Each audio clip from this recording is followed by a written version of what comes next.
কেমন আছো আমার কোমলবতী পরীক্ষার্থী শিক্ষার্থীরা? আশা করি আল্লাহর অশেষ কৃপায় ভালো আছো। আজকে আমি তোমাদের সঙ্গে ষষ্ঠ অধ্যায়ে জাবেদা নিয়ে কিছু কথা আলোচনা করব। তোমরা জানো জাবেদা হচ্ছে প্রাথমিক বই। জাবেদাকে সাধারণত প্রাথমিক বই বলা হয় কারণ লেনদেনগুলো প্রথম পর্যায়ে জাবেদায় আমরা প্রস্তুত করি। তো আজকে আমরা আলোচনা করব জাবেদা নিয়ে।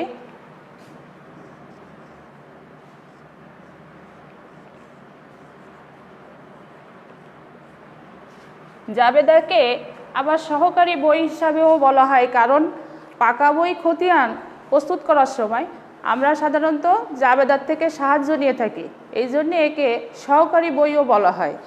তো জাবেদায় তোমাদের কিছু নিয়ম আছে, যে নিয়মগুলো জানলে তোমরা অতি সহজে জাবেদার নিয়মগুলো জানা থাকলে তোমরা জাবেদাগুলো তৈরি করতে পারবে। জাবেদা বইটা খুব সহজ, যে কোনো শিক্ষার্থী তোমরা সহজেই এটা আয়ত্ত করতে পারবে। নিয়মের মধ্যে কিছু প্রথম আছে যে রাহা ট্রেডার্স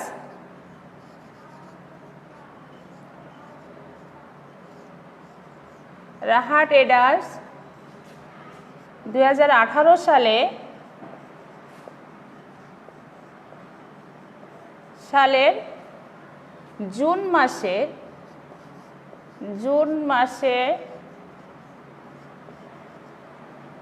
1 তারিখ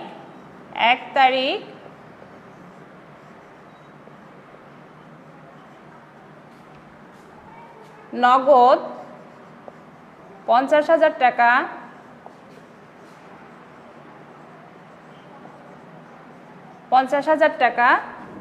এবং আসবাবপত্র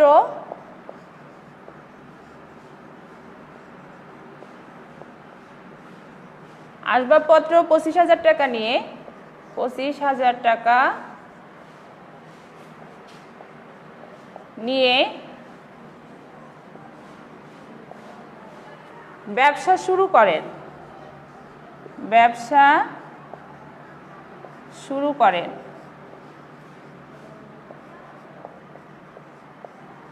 এই প্রথম তারিখে যা নিয়ে ব্যবসা শুরু করবে, মানে আমরা সাধারণত 1 মাসের হিসাব প্রস্তুত করি, তো 1 মাসের হিসাবে যখন আমরা প্রথম তারিখে এই টাকাগুলো বা যা নিয়ে ব্যবসা শুরু করবে সেটা হচ্ছে প্রতিষ্ঠানের প্রারম্ভিক মূলধন। তো দেখা যাচ্ছে জুন মাসে 1 তারিখ নগদ 50,000 টাকা এবং আসবাবপত্র 25,000 টাকা নিয়ে ব্যবসা শুরু করেন।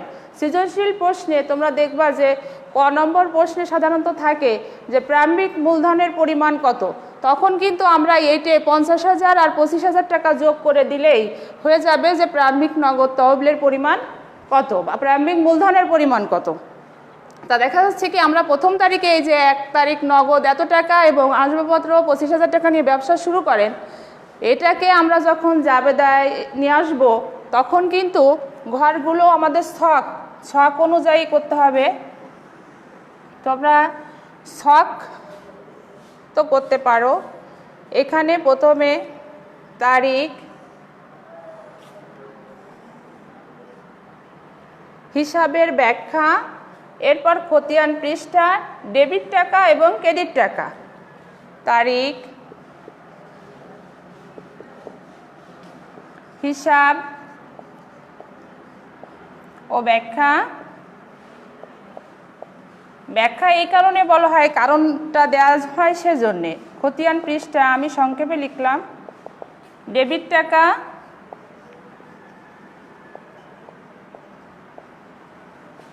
এবং ক্রেডিট টাকা।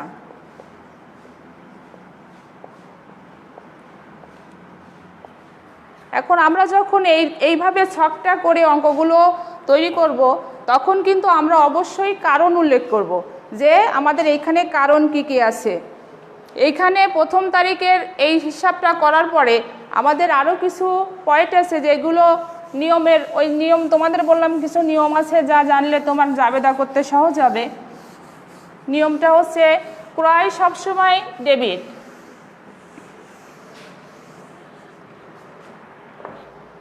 ক্রয় যখন আমরা রহিমের নিকট থেকে ক্রয় হতে পারে বা বলা যেতে পারে নগদে ক্রয়, তখন কিন্তু ক্রয় সবসময় ডেবিট এবং নগদান হিসাব ক্রেডিট। শুধুমাত্র একটা ব্যতিক্রম আছে, যদি মালিক ব্যবসা প্রতিষ্ঠান থেকে কোনো টাকা উত্তোলন করে তখন আমরা লিখব যে উত্তোলন হিসাব ডেবিট এবং ক্রয় হিসাব ক্রেডিট।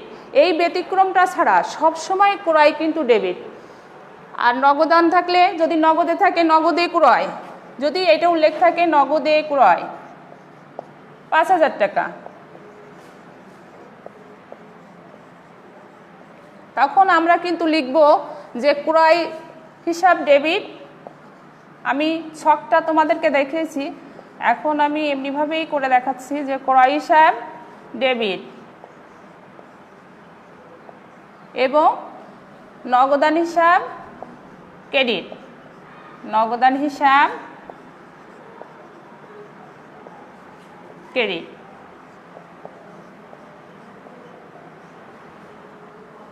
তাহলে এখানে যদি আমার এই নগদে ক্রয় হয় তখন আমি ক্রয় হিসাব ডেবিট এবং নগদান হিসাব ক্রেডিট লিখলাম। কিন্তু যদি থাকে ধারে বা বাকিতে, ধারে বা বাকিতে ক্রয়, তখন কিন্তু আমার আর নগদান আসবে না, তখন হচ্ছে ক্রয় ধারে ক্রয়। ধারে ক্রয় 6,000 টাকা।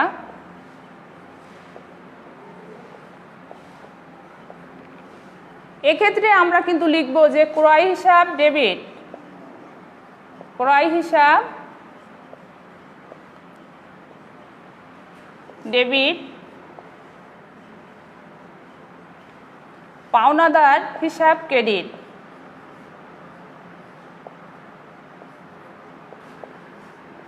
পাওনাদার হিসাব ক্রেডিট। যদি নাম উল্লেখ থাকে তখন পাওনাদার হিসাব লিখে তারপর ব্র্যাকেটে নাম উল্লেখ করা যেতে পারে। তাই এখানে আমরা শুধু পাওনাদার হিসাব দিলাম। একইভাবে বিক্রয়ের ক্ষেত্রেও কিন্তু একই হবে। যদি থাকে নগদে বিক্রয়, বিক্রয় সবসময় ক্রেডিট, তাহলে দেখা যাচ্ছে নগদান হিসাব ডেবিট আর বিক্রয় হিসাব ক্রেডিট। ধারে বা বাকিতে বিক্রয়, তখন কিন্তু বিবিধ দেনাদার আসবে বা শুধু দেনাদার দেওয়া যেতে পারে। নাম উল্লেখ থাকলে একইভাবে ব্র্যাকেটে যেভাবে আমরা নাম উল্লেখ করেছি ওইভাবে নাম উল্লেখ করেও দিতে পারা যাবে, কোনো সমস্যা নেই। তা দেখা যাচ্ছে তোমাদের এই যে নিয়মগুলো, নগদ টাকা আসলে সাধারণত আমরা ডেবিট হিসাবে দেখি এবং টাকা নগদ টাকা ব্যবসা প্রতিষ্ঠান থেকে খরচ হয়ে গেলে আমরা ক্রেডিট হিসাবে দেখি। তাহলে এইখানে যদি আমরা প্রাপ্তি বা পাওয়া, প্রাপ্তি এই কথাটা উল্লেখ থাকতে পারে, আবার পাওয়াও উল্লেখ থাকতে পারে। পাওয়া, এই যে যে কথাগুলো প্রাপ্তি এবং পাওয়া, আমি নগদ টাকা ব্যবসা প্রতিষ্ঠানে পাচ্ছি, পেলে নগদান হিসাব ডেবিট, আর যে হিসাব থেকে পাবো সেই হিসাবটা ক্রেডিট হবে। এবং পাওয়াও একই কথা, যদি মনে হয় যে কমিশন প্রাপ্তি বা কমিশন পাওয়া গেল, একই কথা, তখন কিন্তু একই ধরনেরই জাবেদা হবে। একটা ব্যতিক্রম আছে যে আমরা বললাম নাম উল্লেখ থাকলে আমরা ধরে নিই যে বাকিতে, কিন্তু দেখা যাচ্ছে কি আব্দুর রহিমকে বেতন প্রদান, এক্ষেত্রে কিন্তু আব্দুর রহিমকে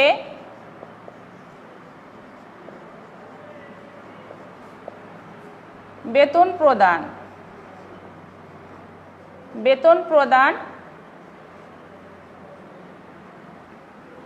আব্দুর রহিমকে বেতন প্রদান 5,000 টাকা।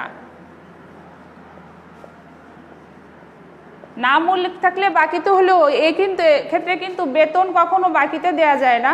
এই জন্য এখানে আমরা লিখব যে বেতন হিসাব ডেবিট, বেতন হিসাব ডেবিট,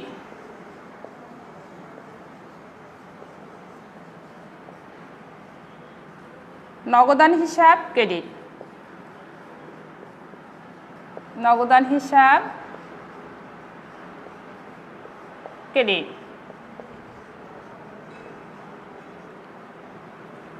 যদি কোনো ক্ষেত্রে আমরা শুধু বেতন থাকতে পারে, নাম উল্লেখ থাকলো না, আব্দুর রহিম নামটা থাকবে না, শুধু বেতন থাকবে, বেতন প্রদান, তখনও কিন্তু আমরা বেতন হিসাব ডেবিট এবং নগদান হিসাব ক্রেডিট লিখব, যারা ব্যবসা প্রতিষ্ঠান থেকে খরচ হলেই ক্রেডিট।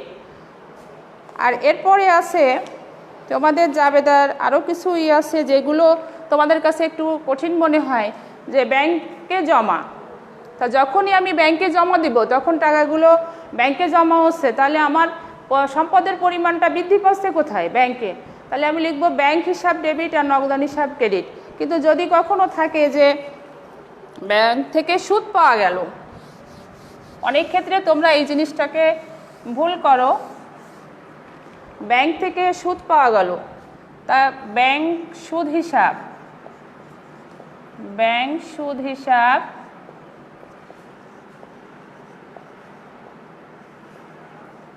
3000 টাকা। এই ক্ষেত্রে আমি কিন্তু নগদ টাকা আনবো না। ব্যাংক সুদ যখনই আমি পাচ্ছি তখন আমার টাকা বৃদ্ধি পাচ্ছে কোথায়? ব্যাংকে। তাহলে ব্যাংক হিসাব ডেবিট, ব্যাংক হিসাব ডেবিট। আর ব্যাংক সুদ হিসাব ক্রেডিট, ব্যাংক সুদ হিসাব ক্রেডিট। এই ক্ষেত্রে আমার কিন্তু কখনো নগদান লেখা যাবে না। এরপর আছে একই নিয়মের আরেকটা ব্যাংক চার্জ হিসাব। ব্যাংক চার্জটা হচ্ছে ব্যাংক আমাদের বিভিন্ন সময় যে চেক বই এবং জমা বই সরবরাহ করে, এর জন্য ব্যাংক একটা নির্দিষ্ট পরিমাণ টাকা কেটে নেয় আমাদের ব্যাংকে জমা টাকার থেকে। এটাকে আমরা বলি ব্যাংক চার্জ। তো এইটা ক্ষেত্রে হবে ব্যাংকে আমার টাকার পরিমাণ কমে যাচ্ছে, সেক্ষেত্রে আমি লিখব ব্যাংক চার্জ হিসাব ডেবিট, ব্যাংক চার্জ হিসাব। আর ব্যাংক হিসাব ক্রেডিট, আমার যে পরিমাণ অর্থ ছিল ব্যাংকে সেই টাকাটা কমে যাচ্ছে। কোথা থেকে কমে যাচ্ছে? ব্যাংক থেকে। এই জন্যে আমি ব্যাংক চার্জ হিসাব ডেবিট এবং ব্যাংক হিসাব ক্রেডিট লিখব। এই যে ব্যতিক্রম, এরপর আরও কিছু ব্যতিক্রম আছে, যেমন বকেয়া বেতন, অগ্রিম বেতন। এই ক্ষেত্রে এই ছাড়া যাবতীয় যত কিছু আছে জাবেদায় তোমাদের কাছে একদম অতি সহজে হয়ে যাবে, কারণ নগদ টাকার পরিমাণ লেনদেন থাকলেই আমি বুঝবো যে নগদ টাকা আসলে ডেবিট, চলে গেলে ক্রেডিট। এইভাবে তোমরা যদি সব কিছুর নিয়ম করে নিয়ে আসতে পারো তাহলে জাবেদা তোমাদের কাছে খুব একটা কঠিন মনে হবে না। জাবেদার যে নিয়মগুলো বইয়ে দেয়া আছে, তোমাদের 62 পৃষ্ঠায় কিছু নিয়ম দেওয়া আছে, আবার 63 পৃষ্ঠায়ও কিছু নিয়ম দেওয়া আছে। তো দেখা যাচ্ছে তোমরা জাবেদায় যদি কোনোটাই কোনো সমস্যা হয়, এইখানে দেখলেই তোমরা বুঝতে পারবে যে এখানে যাবতীয় 64 পৃষ্ঠা এবং 65 পৃষ্ঠায়ও কিছু কিছু উল্লেখ আছে। এখানে সমস্ত কিছুই দেওয়া আছে, আন্তঃফেরত বহিঃফেরতের যে ক্ষেত্রগুলো, ক্রয় ডেবিট হলে ক্রয় ফেরত ক্রেডিট, এরকম ধরনের সব কিছু দেওয়া আছে। তোমাদের আরও কিছু বলি, সেটা হচ্ছে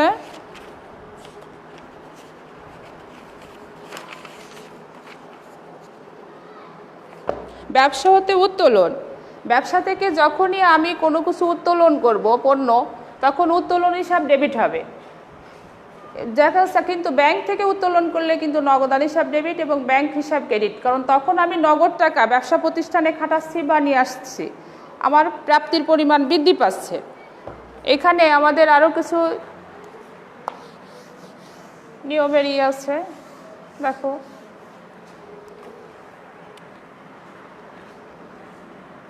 কমিশন আছে, এরপর আছে বকেয়া বেতন,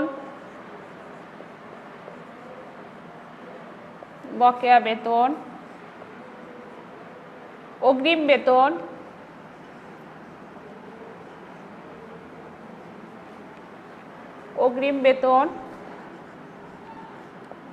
উত্তোলন, যেটা আমি আলোচনা করলাম যে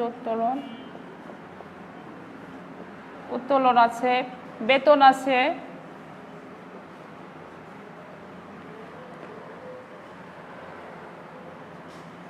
ক্রয় বিক্রয়, এই যাবতীয় যত কিছু আমাদের ব্যবসা প্রতিষ্ঠানে প্রতিনিয়ত যে লেনদেনগুলো হবে এক মাসের জন্য আমরা সাধারণত এক একটা ধাপের অঙ্ক করি, বা রাহা ট্রেডার্স বলো, রাকিব ট্রেডার্স বলো, এরকম যে প্রতিষ্ঠানেরই আমরা করি না কেন প্রত্যেকটা ইসেরই আমরা এক মাসের একটা হিসাব তৈরি করি।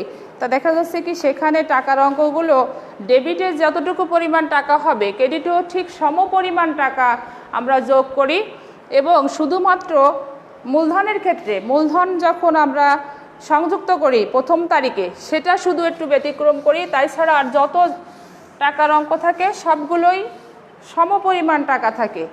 যেমন প্রথম তারিখে 2018 জুন 1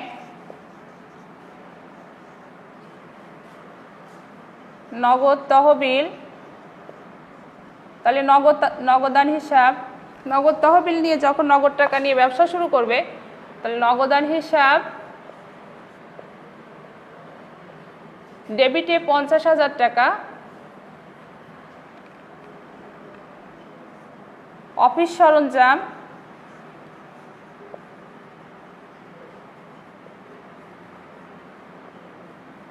অফিস সরঞ্জাম 25,000 টাকা। এক্ষেত্রে এই দুটোর যোগফলই হবে আমার মূলধন হিসাব প্রথম তারিখে। প্রথম প্রারম্ভিক যে মূলধনটা আমি আলোচনা করেছিলাম তোমাদের সঙ্গে, মূলধন হিসাব, মূলধন হিসাব এটা হবে 75,000 টাকা। ডেবিট পাশে আমার যে টাকাটা হবে ক্রেডিট পাশে এই দুটো টাকা যোগ করে আমি এইটাকে যোগ করলেই আমার প্রারম্ভিক মূলধন বের হয়ে যাবে। তখন কিন্তু আমি কারণ হিসেবে লিখব যে নগদ টাকা, কারণ লিখব হচ্ছে নগদ এবং অফিস সরঞ্জাম বা আসবাবপত্র লিখতে পারি আমি, নগদ এবং আসবাবপত্র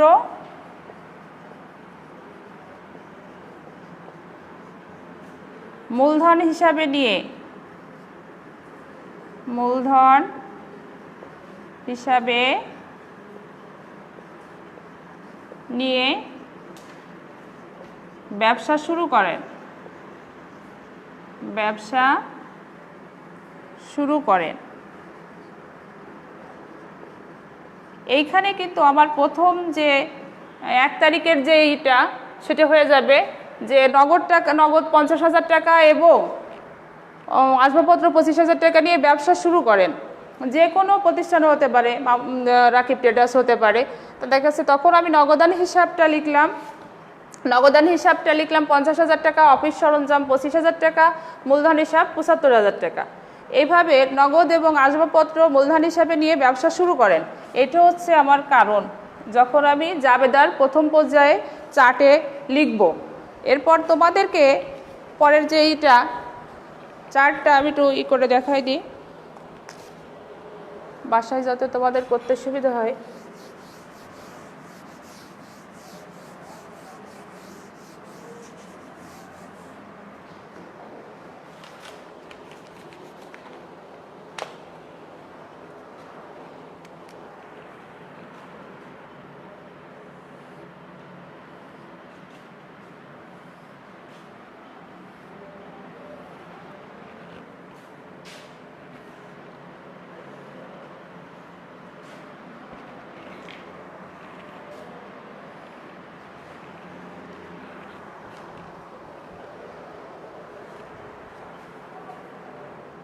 এইখানে দিলাম তারিখ, হিসাবের নাম ও ব্যাখ্যা, খতিয়ান পৃষ্ঠা, ডেবিট টাকা এবং ক্রেডিট টাকা।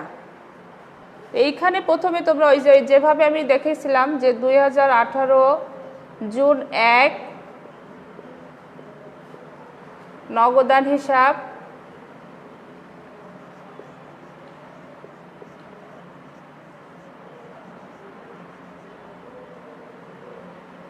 ডেবিট,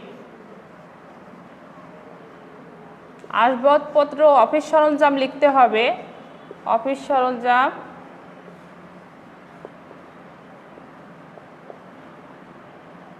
অফিস সরঞ্জাম হিসাব ক্রেডিট,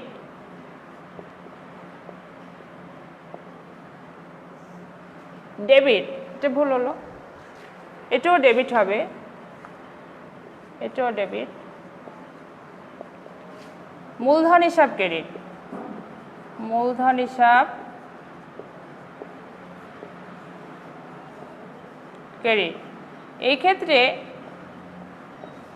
যেভাবে আমি দেখিয়েছিলাম যে 50,000 টাকা ডেবিট পাশে আর 25,000 টাকা আসবাবপত্রের, মোট 75,000 টাকা, 50,000 টাকা আর হচ্ছে 25,000 টাকা, এইখানে 75,000 টাকা। এইভাবে আমরা কিন্তু দেখাবো এবং এইখানে কারণ লিখে শুধুমাত্র এই হিসাবের নাম ও ব্যাখ্যার এইখানেই আমরা কিন্তু দাগটা টেনে দেব, আর কোথাও কিন্তু তোমাকে কোনো দাগ টানতে হচ্ছে না। আর জাবেদার নিয়ম হচ্ছে, জাবেদা যদি তোমার একটা জাবেদা হয়, যদি 4 নম্বর দেয়া থাকে পাশে মানবন্টনে, তখন কিন্তু তুমি ওইখানে জাবেদা যদি একটা হয় 2 মার্ক পাওয়া যাবে।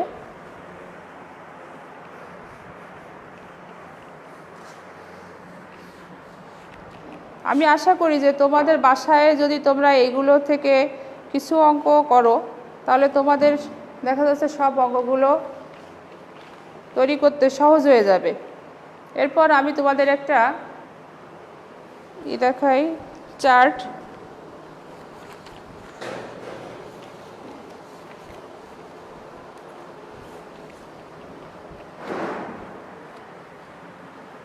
এক হচ্ছে নগদ প্রাপ্তি,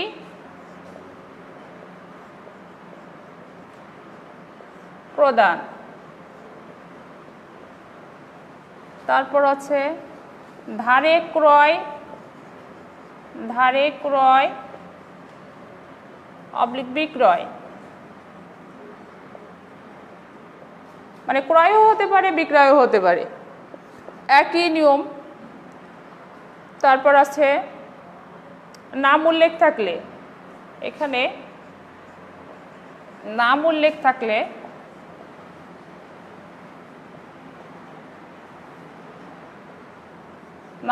থাকলে কিন্তু আমরা ধারে বা বাকিতে সেটা ধরে নিই, যদি নগদ উল্লেখ না থাকে। অনেক ক্ষেত্রে কিন্তু এটা আমি হয়তো বলিনি, নগদ থেকে নাম থাকে, নগদে রাকিবের নিকট থেকে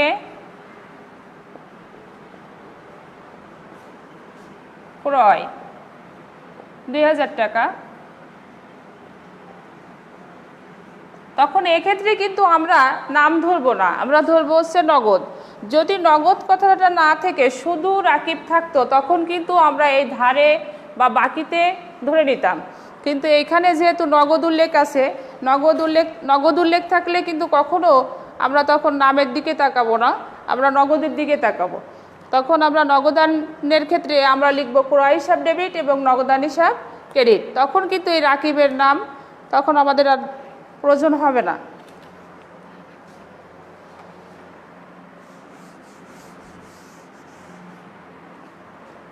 এরপর আছে ধারে ক্রয় বিক্রয় গেল, ব্যাংক চার্জ ও সুদ, ব্যাংক চার্জ ও সুদ,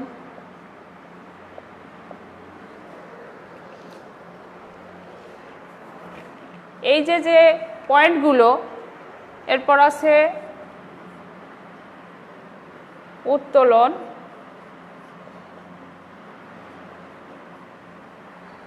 মোটামুটি এইগুলোই যদি তোমরা পরপর জাবেদাগুলো তৈরি করো, তখন দেখবে যে তোমাদের এই যে বোঝার কোনো সমস্যা থাকবে না। জাবেদার যে সংক্ষিপ্ত বইগুলো, প্রাথমিক বইগুলো তোমরা অনায়াসে তৈরি করতে পারবে, তোমাদের এ নিয়ে আর দ্বিধাদ্বন্দ্ব থাকবে না। আর এরপরে আছে তোমাদের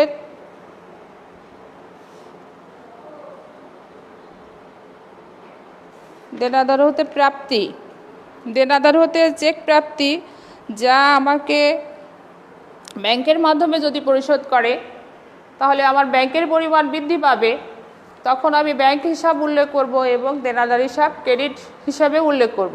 কারণ বিক্রয়ের ক্ষেত্রে দেনাদার সৃষ্টি হয়, তোমরা জানো যে বিক্রয় করলে দেনাদার এবং ক্রয়ের ক্ষেত্রে পাওনাদার। এই ধরনের যে এটিগুলো আছে এগুলো তোমাদের ওই জাবেদার একই সঙ্গে সম্পৃক্ত, তোমরা ওইগুলো দেখলেই বুঝতে পারবে।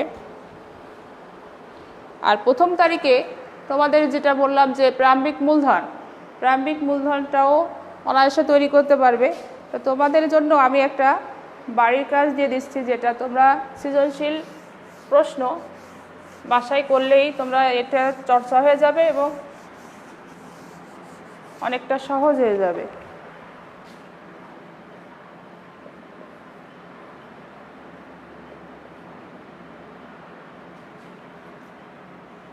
প্রশ্নটা হচ্ছে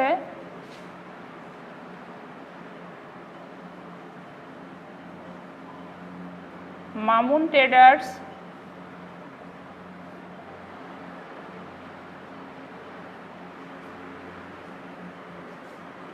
ট্রেডার্স এর লেনদেন।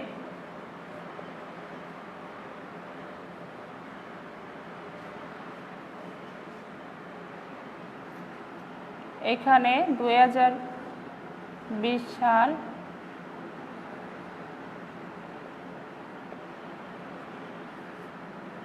জুন 1 নগদ 70,000 টাকা এবং পণ্যদ্রব্য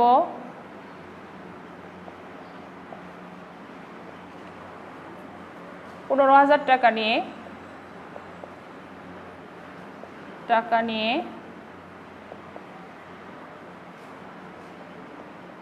ব্যবসা শুরু করে।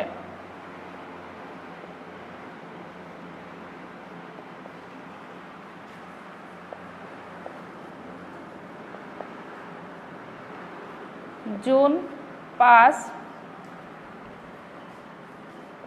ধারে ক্রয়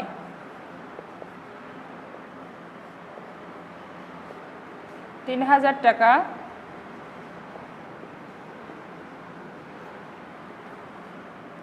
জুন 14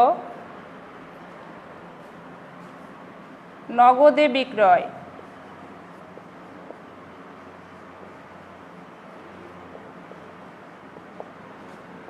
6,000 টাকা। এরপর জুন 20 কমিশন প্রাপ্তি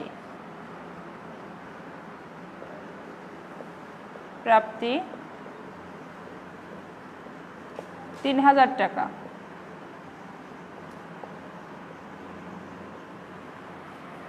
ক নম্বর প্রশ্ন, প্রারম্ভিক মূলধনের পরিমাণ কত? প্রারম্ভিক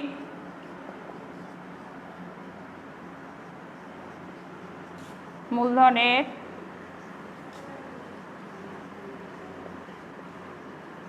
পরিমাণ কত?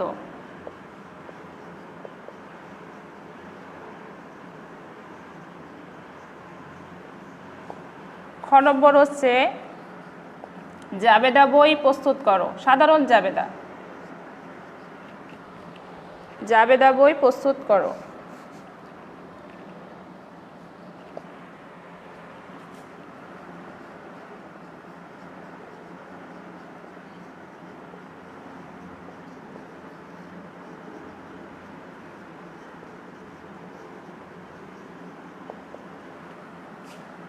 গ হচ্ছে 1 ও 5 তারিখের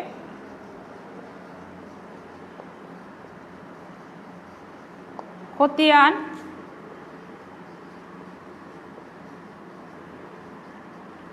প্রস্তুত করো।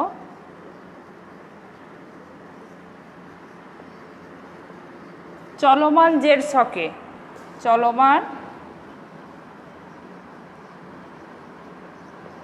ছকে